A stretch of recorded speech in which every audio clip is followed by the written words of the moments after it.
도시길에서 비둘기 자세히 본 적 있으세요? 발가락이 짧거나 아예 없는 비둘기, 한 번쯤은 보신 적 있을 거예요. 보통 맹금류한테 당했다, 병이다, 유전이다 이렇게 알고 계시잖아요. 그런데 그 설명만으로는 빈틈이 있습니다. 진짜 답을 알면 조금 황당하실 수도 있습니다. 사람 머리카락이 비둘기 발가락을 자른다고요?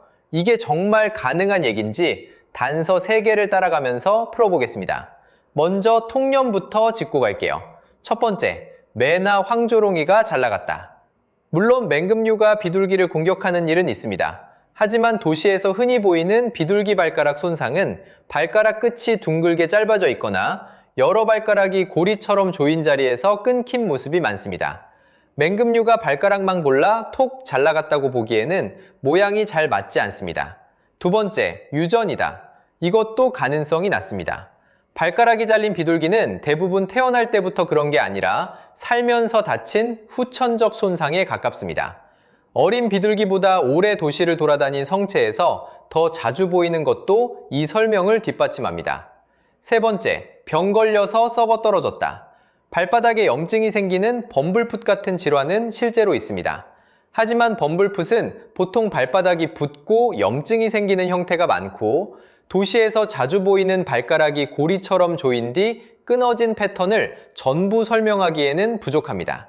그러니까 매도, 유전도, 병도, 일부 경우는 설명할 수 있지만 도시 비둘기 발가락 손상의 가장 흔한 패턴을 설명하는 핵심 답은 따로 있습니다. 첫 번째 단서입니다. 한 프랑스 연구팀이 비둘기 1250마리를 직접 조사했습니다. 2019년 프랑스 국립자연사박물관의 조류학자 프레데릭 지게와 연구팀은 파리 시내 46개 구역을 나눠서 비둘기 발 상태를 하나하나 기록했습니다. 발가락이 몇 개 멀쩡한지, 몇 개가 손상됐는지 직접 본 겁니다. 결과가 어땠을까요? 조사한 비둘기 1250마리 중 약 20%가 발가락 하나 이상을 잃거나 손상된 상태였습니다. 5마리 중 1마리 꼴입니다. 그런데 진짜 흥미로운 건 다음입니다. 손상 비율이 도시 전체에 고르게 퍼진 게 아니라 구역마다 차이가 컸습니다. 어떤 곳은 비교적 멀쩡한 비둘기가 많았는데 어떤 곳은 발가락이 다친 비둘기가 훨씬 많았습니다. 만약 단순히 유전이나 전체 도시의 공기 문제라면 이렇게 작은 구역마다 차이가 크게 나기 어렵겠죠? 연구팀은 구역별 조건을 비교했습니다. 인구 밀도, 대기 오염, 소음, 녹지, 그리고 사람의 활동과 관련된 여러 요소를 살펴봤습니다. 그런데 그 중에서 뜻밖의 변수가 눈에 띄었습니다. 바로 미용실, 그러니까 이발소 밀도였습니다. 미용실이 많은 동네일수록 발가락 손상 비율이 높아지는 경향이 있었던 겁니다. 반대로 녹지가 많은 동네에서는 손상 위험이 낮아지는 경향이 있었습니다. 미용실이 비둘기발이랑 무슨 상관일까요? 그냥 번화가라서 사람이 많아서 그런 거 아니냐고 생각할 수 있습니다. 그래서 더 조심해서 봐야 합니다. 연구가 말하는 건 미용실 하나만이 범인이라는 단정이 아닙니다. 도시 활동이 많은 곳에서 머리카락, 실, 플라스틱 섬유 같은 가는 쓰레기가 더 많이 나오고 그중 미용실 주변에 잘린 머리카락이 중요한 단서로 보인다는 겁니다. 그럼 미용실에서 나오는 게 뭐겠어요? 가위, 거울, 그리고 머리카락입니다. 가위가 비둘기발을 따라다닐 리는 없고 의심선상에 오른 건 바닥에 떨어졌다가 인도와 하수구 주변으로 흩어지는 머리카락이었습니다. 그런데 진짜 의문은 여기서 시작됩니다. 머리카락 한 가닥이 어떻게 비둘기 발가락을 자른다는 걸까요? 손으로 잡아당기면 끊어질 것 같은 그 가는 실 한 가닥이요. 두 번째 단서는 바로 그 한 가닥의 물리입니다. 사람 머리카락 한 가닥의 굵기는 보통 수십 마이크로미터 수준입니다. 거의 눈에 잘 안 보일 만큼 가늘죠. 그런데 이 가느다란 한 가닥의 인장 강도는 생각보다 높습니다. 재료과학 연구에서는 사람 머리카락의 인장 강도가 조건에 따라 약 150에서 270 메가파스칼 수준까지 나올 수 있다고 보고했습니다. 쉽게 말해 아주 가늘지만 만만한 실은 아니라는 겁니다.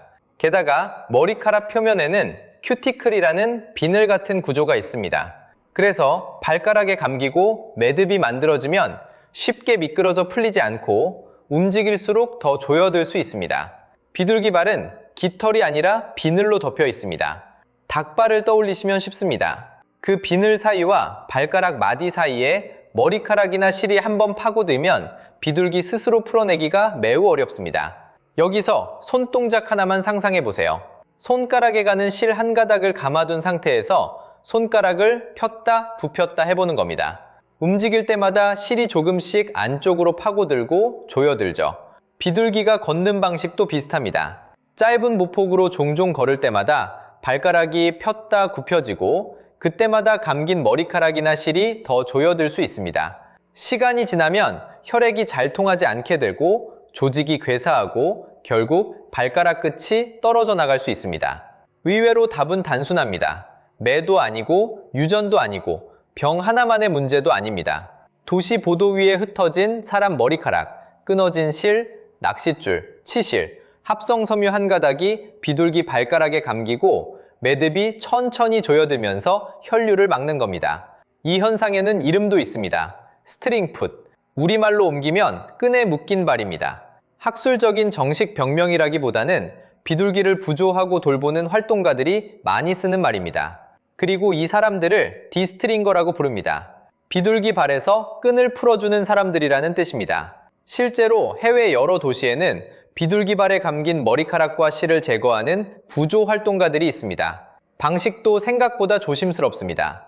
모이로 비둘기를 유인하고 부드러운 수건으로 감싸서 안정시킨 뒤 작은 가위와 핀셋으로 감긴 머리카락과 실을 한 가닥씩 풀어냅니다. 최근에도 파리에서는 활동가가 매일 광장에 나가 비둘기를 유인한 뒤 발에 감긴 머리카락과 실을 조심스럽게 제거하는 모습이 보도됐습니다. 잠깐, 이게 끝이 아닙니다. 그럼 한국은 어떨까요? 결론부터 말하면 한국 도시 비둘기에게도 비슷한 일이 생길 가능성은 충분히 있습니다. 다만 한국에서 비둘기 발가락 손상 비율과 머리카락, 실, 미용실 밀도를 체계적으로 연결해 조사한 공개 학술 연구는 아직 많지 않습니다. 그래서 한국도 똑같이 몇 %다, 서울도 파리와 같다, 이렇게 단정하긴 어렵습니다. 대신 정황은 있습니다. 서울 같은 대도시에도 집비둘기가 많고 사람 머리카락과 실, 낚싯줄, 치실, 합성섬유 같은 도시 쓰레기는 어디에나 있습니다. 비둘기는 바로 그 보도 위를 매일 걷습니다. 그럼 우리가 할 수 있는 게 있을까요? 거창한 일이 아닙니다. 1초만 신경 쓰면 되는 작은 행동 3가지입니다. 첫째, 잘라낸 머리카락은 밖에 흩날리지 않게 봉투에 담아버리기. 베란다나 창밖으로 털어내지 않기.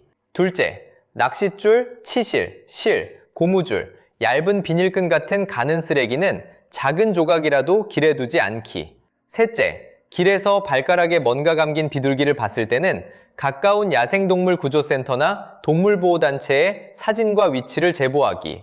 직접 잡아서 풀어주려다 비둘기나 사람이 다칠 수 있으니 경험이 없다면 무리하지 않는 게 좋습니다. 정리해 볼게요. 처음엔 매가 잘 나간 줄 알았고 그 다음엔 병이거나 유전이라고 들었을 수 있습니다. 그런데 단서들은 다른 답을 가리키고 있었습니다. 파리의 비둘기 1250마리 조사, 머리카락 한 가닥에 생각보다 강한 물성, 그리고 도시 곳곳에서 실제로 발에 감긴 실을 풀어주는 구조 활동가들, 도시 보도 위에 떨어진 머리카락 한 가닥, 실 한 가닥, 그 가는 섬유 하나하나가 비둘기 발가락을 조일 수 있었던 겁니다. 이걸 알고 나면 다시는 길 위의 비둘기가 똑같이 보이지 않을 거예요. 다음에 길에서 비둘기를 보면 발을 한 번만 자세히 봐주세요. 거기에 도시가 남긴 아주 작은 흔적이 있을지도 모릅니다. 혹시 집 근처에서 발가락이 짧거나 다친 비둘기를 본 적 있으신가요? 댓글로 어느 동네였는지 살짝 알려주세요. 여러 지역 이야기가 모이면 작은 지도가 그려질지도 모릅니다. 오늘 한 가지라도 신기한 걸 알고 가셨다면 만든 보람이 있을 것 같습니다. 다음 영상은 또 다른 일상 속 호기심으로 돌아오겠습니다.